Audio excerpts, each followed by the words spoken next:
नमस्कार, मैं भावना स्वागत करती हूँ आपका जन प्रकाशन न्यूज में। आइए रुक करते हैं आज की ताज़ा खबरों की ओर।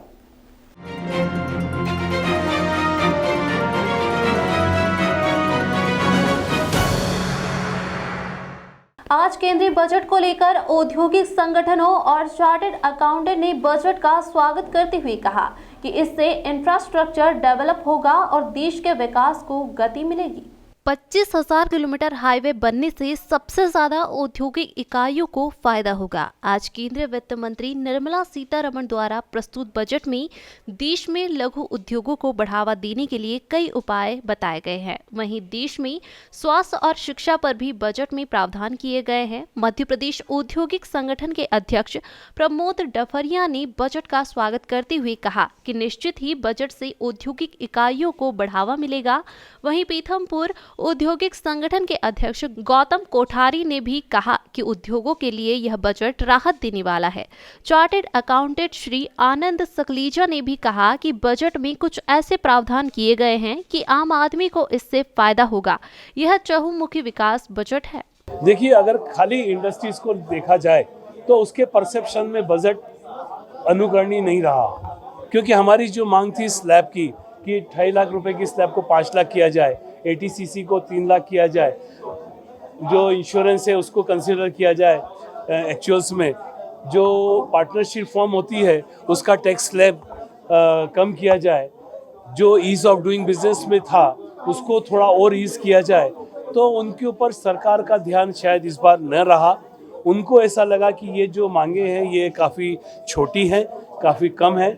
उन्होंने जो फोकस किया है वो केवल फोकस किया इंफ्रास्ट्रक्चर के ऊपर। जैसे मैडम ने बोला 25,000 किलोमीटर्स की रोड को बनाया जाए, तो ट्रांसपोर्टेशन का अगर मैं लेता हूँ, if it is by railway, by air, by ship या बाय रोड, जो भी ट्रांसपोर्टेशन अगर आती है तो उसका इंडस्ट्रीज़ को डायरेक्टली इनडायरेक्टली बहुत बेनिफिट मिलता है। आज हम लोग रोड ट्रांसपोर्ट को ही फोकस करते हैं, जबकि हमको एयर पे, शिप पे और इन पे भी फोकस करना चाहिए, जो यहाँ की इंडस्ट्रीज नहीं कर पाती है।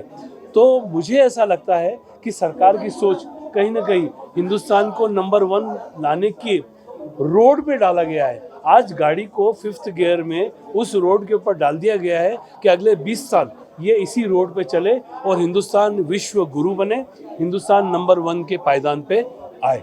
एग्जम्पशन लिमिट है 2.5 लाख की, वो जरूर 3 लाख होना चाहिए थी, और ATC की डिडक्शन जो 1.5 लाख की वो बढ़ना चाहिए थी।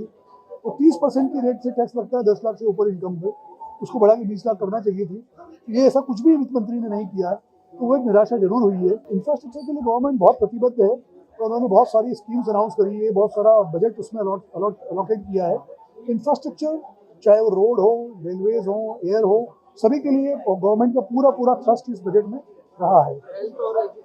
हेल्थ एजुकेशन के लिए तो गवर्नमेंट शुरू से ही कर रही है, पिछले बजट में भी था, इस बजट में भी बहुत सारा पैसा अलॉकेट किया गया है।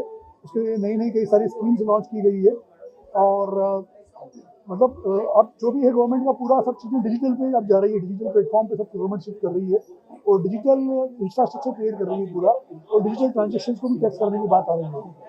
लेकर के आए ये बजट, नए इकोनॉमी, नई टेक्नोलॉजीज, नई इकोनॉमी, उभरते भारत का बजट लगा मुझे ये, जिसमें सभी लोगों को संतुलित तरीके से ध्यान रखा गया है, चाहे वो इंडस्ट्री, चाहे वो कृषक हो, चाहे वो एम्प्लॉयज़ हो, चाहे वो टेक्नोलॉजी हो, सभी के ऊपर एक बड़ा फोकस रखा है। केपेक्स बहुत करने की बात करी है इस बजट में, और जो कहते हैं 2 तरह के थॉट होते हैं कि पहला होता है कि खर्चा कम करो और पैसा बचाओ, दूसरा होता है खर्चा करके ज़्यादा कमाओ।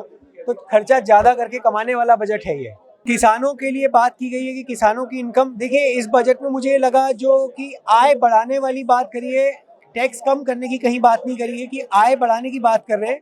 और जो लगता है डेवलपिंग इकोनॉमी में मुझे लगता है कि आय बढ़ाने के ऊपर ही बजट फोकस होना चाहिए।